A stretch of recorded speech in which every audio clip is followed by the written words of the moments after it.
From rest and sleep, which but thy pictures be, much pleasure, then from thee much more must flow. The national finals for Poetry Out Loud is next week in Washington, D.C., and Florida will be represented by Westport senior Jared Atchley. Poetry Out Loud is an annual competition that's held all across the country. Each state has their own competition, and then one state champion from each state is sent to Washington, D.C. to compete at the national level for potentially $20,000 or other smaller prizes. And the competition itself involves memorizing and reciting poetry. And so it's an opportunity for students to explore poetry as a media, as an art. And so it's just a good opportunity to explore an art form that a lot of students may not be as familiar with. But yes, somebody.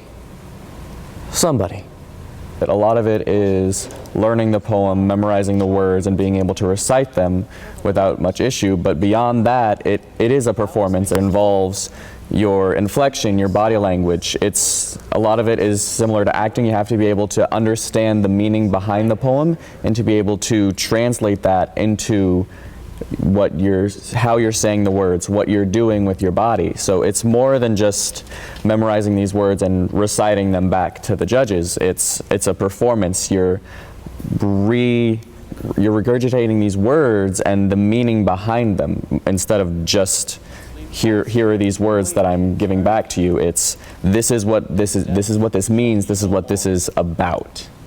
Death. Thou shalt die. I've been interested in poetry for a while. Obviously, I wasn't aware of Poetry Out Loud until it was brought to me, but I've always been interested in poetry and literature, and being an actor, the performance aspect of it had a lot of appeal for me, so it was a lot of different factors that brought me to Poetry Out Loud. And there are days when you can almost say what it is. It's definitely very nerve-wracking, but I'm excited, and even if I don't win, it's a great opportunity to explore this art form and is also to explore our nation's capital. So I'm excited and nervous at the same time. Atchley competes in the semifinals on Tuesday, May 3rd, sometime between 1 and 4. The National Endowment for the Arts will provide a live webcast of the event. We've put a link to the webcast in the description below. After some heated discussion at last week's school board work session, board members voted 4-1 to add an emergency item to this week's agenda discussing district policy on transgender access to restrooms. The issue stems from a recent event at Vanguard High School, as well as legislation and court cases popping up around the country. Just like last week, a packed house is expected for tonight's meeting.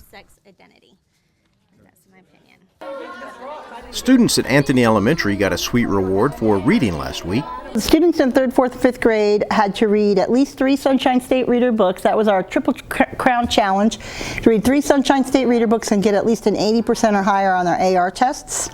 And I had so many kids that participated, and some of them had read all 15 Sunshine State Readers, so that was really exciting.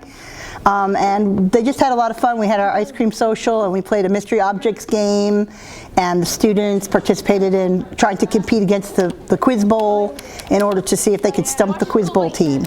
So it was just a great day, and our 3rd, 4th, and 5th graders deserve a great round of applause for all their hard work reading the Sunshine State Readers. They also get their name on the Triple Crown Challenge board and participate in some of the fun activities that we did for Sunshine State Young Reader books this year. We had charm bracelets, and they got to get a charm for each book that they read, and we just really pumped up the Sunshine State Young Reader books this year. The Sunshine State Young Readers Awards culminates with the annual Elementary Book Bowl set for 9 a.m. Friday, May 6th. Our superintendent, George Tomlin, can usually be found hard at work somewhere in the district. But from time to time, he can be found mingling with current and former district employees at events such as this retirement party. To stay up to date with all things Marion County Public Schools, follow the superintendent on Twitter at Marion County K12. Good morning. You're so quiet. And I guess I'll have a seat also, okay? Is that all right? Yes. Perfect.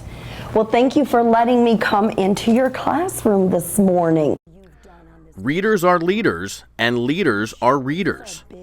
No, that's not a line from a Dr. Seuss book, but the motto for the Evergreen Elementary School being turned around for Literacy Week. I am here today because one of the staff, Mr. Donnie Manning, had connected with me to ask if I would please consider coming to read to the students at Evergreen Elementary School. And it took me 1 second to be able to say yes. Reading is everything. Reading is everywhere. And as I had the privilege to talk to the children this morning, just the basics of what cereal box, what stop sign, what direction they may have read from a teacher on a paper. It's all around us. What are those 4 letters spelling? S-T-O-P, together. Stop. Various leaders from around Marion County came to share the importance of reading with our young students and hopefully inspire them to become good readers and great leaders. And in any chance I have, I step forward as a leader. I want to make a difference. I want to volunteer. I want to be a part of the success, and especially a success of this Marion County school system, which I am so passionate about. Haley, congratulations, you have won the David Logan Scholarship. A crew from Bright House Sports Network surprised Vanguard senior Haley Englehart last week, presenting her with a $2,500 scholarship. I was not expecting it at all. Actually, funny story, I saw them in the front office when I was coming into school this morning. And I was like, hey, are you guys here for me? Like, just messing around, because that's the kind of person I am. And turns out they actually were. I had no idea. The softball outfielder plans to attend Florida State this fall. Marion County proudly offers its prospective teachers annually a job fair that sets teacher and school administrator to a face-to-face meeting to possibly get a job from the outcome. Yes, at the recruitment fair, we will have principals represented from all of our schools.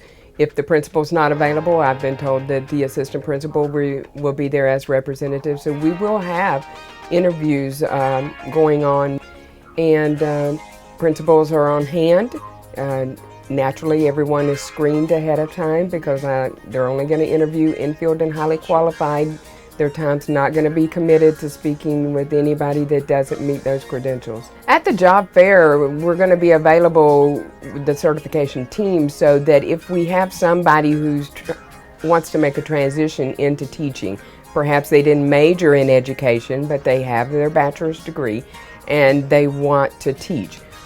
We are going to be available so that we can take a look at their transcripts. If they haven't started the certification process, we can look at those and determine their eligibility.